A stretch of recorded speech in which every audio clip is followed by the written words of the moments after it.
is Carrie Cassidy. And I believe Bill Ryan. Hey, we're really professional, aren't we? One of these days we're going to get the hang of this. This is our third show. Third time lucky. Let's see if we can do this without any bloopers. Okay, and we're from Project Camelot, and welcome to our show. We have an interesting show today. We have Richard Sauder, the underground guy is kind of his nickname, I think. He's an expert on underground bases all over the world, and especially in the United States. He's done a tremendous amount of research. He's written a book. Actually, he's written 3 books, one of which is called Kundalini Tales, and he's had Kundalini experiences and awakenings, as have I. So we might even touch on that area. But Bill, there's a lot going on in the world right now, and I wanted to start off talking about how light workers are being attacked, because we have a very close friend, and we're not going to name the name.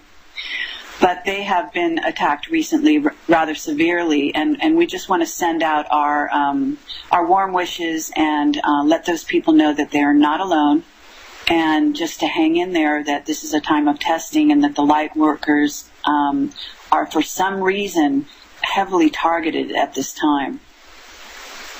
You might need to clarify what you mean by attack there. We're not talking about a physical attack. We're talking about... Right. Psychic attacks that are quite hard to deal with sometimes, because you don't know where the stuff is coming from. You just suddenly wake up one morning and you realize that everything is falling apart around you, and you have no idea why. And I was at a conference just over the weekend, and I was talking about this very subject to a bunch of people there who were very aware people. They were light workers in their own right. And I started talking about this phenomenon of kind of strange things happening, instability, people having the sense of being attacked, people having the sense of things going wrong, disturbances in energy, misunderstandings, miscommunications, conflicts blowing up out of nowhere.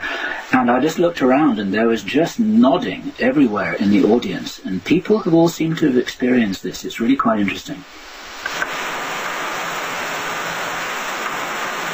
Yeah, absolutely. And I have to say that we've got a lot going on, sort of on a lot of different levels. I think one of the things that happens with these so-called attacks, if you want to call it that, is that as you become more aware of the different dimensions that we as hyperdimensional beings, multidimensional beings, are a part of, then you actually open up to more of the positive on one hand and more of the negative on the other. And when you do good work, there is a corresponding reaction from the negative side. So it's important to realize that may happen. It attends good works, and it's part of this yin-yang third dimensional reality. And what's really important is to sort of, if you can, with your mind, get into a more fifth dimensional mindset, which is sort of the Buddha mind, in which you are able to see both the yin and the yang and see them as a whole. And once you do that, you begin to sort of detach yourself from the emotional impact of what's happening, and you may be able to actually rise above it. So anyway, I just wanted to kind of address that right off the bat, and just with a nod to that person. Here we go to the, we're going to break, and stay tuned. Yeah, I know. Wait to finish. It'll take about 3 minutes to finish, but I'm happy to live with Lenin. He was a hero, and I'm convinced that he was taken out because he was a threat to the Reagan administration in those days. You were saying about attacks, talking about John Lennon, for goodness sake.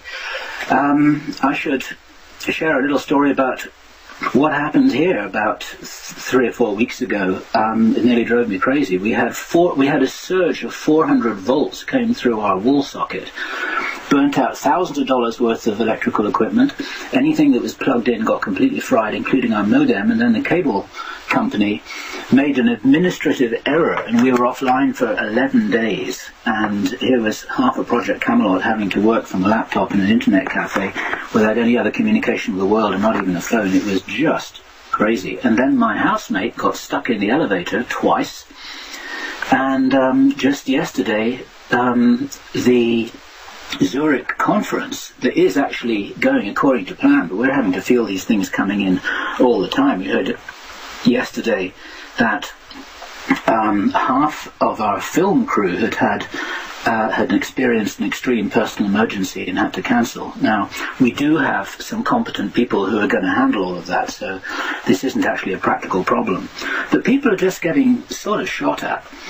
And is this the kind of thing that you're seeing there? I don't know specifically what happened to our friend who emailed us overnight in great distress, but I assume that it was a conglomeration of bad news and also personal attacks from people. Is that right? Actually, I haven't gotten the full story, so I probably will at some point later on. But I mean, I have to say that there are tremendously positive things going on at the same time. It's kind of strange, but on this side of the Atlantic, at least, you know, and I knock on wood, I should say that we've been having some wonderful things go on, wonderful synchronicities. And I was actually talking to our witness, Henry Deacon, the other day, and talking about the fact that there are more and more synchronicities happening all the time. And that's really a pleasure when you're a part of a synchronicity and when you see it happening around you and when things just seem to click. So I've been having a lot of that happening. So on the very positive side, but I do understand, you know, it was very difficult, especially it's for Camelot. It's very difficult for us to continue to operate when we cannot communicate. And of course, we're in different continents now, so it's not always easy, but we're doing the best we can here. I do want to make synchronicities. There was a wonderful phone call that you had. Now, at the moment, we need to be very, very careful what we say about this, but this is the kind of thing that Camelot was created for, this phone call that I understand you had with a particular whistleblower about 2 or 3 days ago. And you debriefed that to me in great detail, and I was astounded by the story. Do you...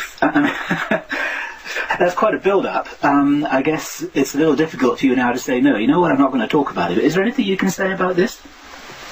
Well, I can say that he's a very extraordinary man. We're actually, we've invited him to speak at our conference in September on the 19th and 20th, just coming up. And he had, I mean, basically he's kind of been through the entire gamut from, you name it, from being involved in UFOs and free energy, and he's what he did was he substantiated almost all of the testimony that we've gotten from Henry Deacon and from Jake Simpson, and this is really extraordinary. In the matter of less than 2-hour conversation, he was basically talking to me about things like signal non-locality and what he calls the information field. He's a really brilliant man. He's worked at SRI. He's been very deep in black projects. I'm